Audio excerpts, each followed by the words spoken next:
तर नमस्कार मित्रांनो, मा एडिटिंग टिप्स या यूट्यूब चॅनलवरती तुमचं सर्वांचं स्वागत आहे। मित्रांनो, मागच्या व्हिडिओमध्ये मी तुम्हाला सांगितलेलं कशा प्रकारे तुम्ही तुमच्या नॉर्मल फोटोला सिनेमॅटिक फोटोमध्ये कन्वर्ट करू शकता, एडिट करू शकता। तर आजच्या व्हिडिओमध्ये मी तुम्हाला सांगणार आहे कशा प्रकारे तुम्ही जो एआयच्या मदतीने फोटो एडिट केला आहे त्याला कलर ग्रेडिंग करू शकता, ते पण वन क्लिकने।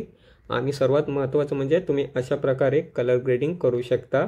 मी तुम्हाला काही सॅम्पल दाखवतो बघा।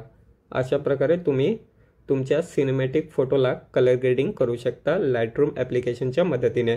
तर मित्रांनो, याच्यासाठी तुम्हाला एक फाईल डाउनलोड करायची आहे। ही फाईल आहे, रॉ फाईल आहे, ही तुम्हाला डाउनलोड करायची आहे। मित्रांनो, व्हिडिओच्या खाली डिस्क्रिप्शनमध्ये लिंक दिलेलं आहे, त्यावर क्लिक करून ही फाईल तुम्ही डाउनलोड करू शकता। डाउनलोड केल्यावर तुम्हाला लाईटरूम ॲप्लिकेशन ओपन करायचं आहे। लाईटरूम ॲप्लिकेशन फ्री आहे, तुम्हाला ॲप स्टोअरवरती सहज भेटून जाईल। तर तुम्हाला लाईटरूम ॲप्लिकेशन डाउनलोड करायचं आहे हे वाला, ठीक आहे। तर या ॲपला आपल्याला ओपन करायचं आहे। ओपन केल्यावर इथं प्लसवाले आयकॉनवरती क्लिक करायचं आहे। तुम्ही जो प्रीसेट डाउनलोड केला आहे त्या प्रीसेटला इकडं तुम्हाला ॲड करायचं आहे। तर इकडं प्रीसेट ॲड केल्यानंतर या प्रीसेटला तुम्हाला ओपन करायचं आहे। प्रीसेटला ओपन केल्यावर थ्री डॉटवरती क्लिक करायचं आहे। या प्रीसेटची कॉपी सेटिंग करायची आहे तुम्हाला आणि इथं ओके करायचं आहे। आता या प्रीसेटची जी कलर ग्रेडिंगची जी सेटिंग आहे ती कॉपी झालेली आहे।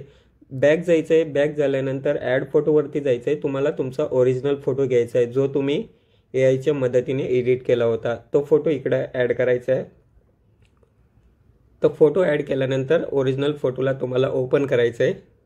आता हा ओरिजिनल फोटो आहे आर्टिफिशियल इंटेलिजन्सच्या मदतीने केलेला। तर याला कलर ग्रेडिंग कशी करायची आहे ती पण वन क्लिकमध्ये। तर थ्री डॉटवरती क्लिक करायचं आहे आणि आपण जे प्रीसेट डाउनलोड केलेला त्याची कॉपी सेटिंग केलेली इकडं त्या सेटिंगला आपल्याला पेस्ट सेटिंगवरती क्लिक करायचे आहे। मित्रांनो, जसं मी या पेस्ट सेटिंगवरती क्लिक करतो आमचा वन क्लिकमध्ये फोटो एडिट होईल बघा। दिसायला खूप छान दिसतो, पहिले असा दिसायचा, आता असा दिसतोय। तर अशा प्रकारे तुम्ही तुमच्या फोटोला वन क्लिकमध्ये कलर ग्रेडिंग करू शकता। नंतर तुम्हाला इकडं सेव्ह करायचं आहे, सेव्हवरती करून। तर अशा प्रकारे तुम्ही एआयच्या मदतीने सिनेमॅटिक फोटो एडिट करू शकता आणि वन क्लिकमध्ये त्याला कलर ग्रेडिंग करू शकता। तर मित्रांनो, आपला व्हिडिओ तुम्हाला आवडला असेल तर आपल्या चॅनलला लाईक करा, शेअर करा आणि सबस्क्राईब करा।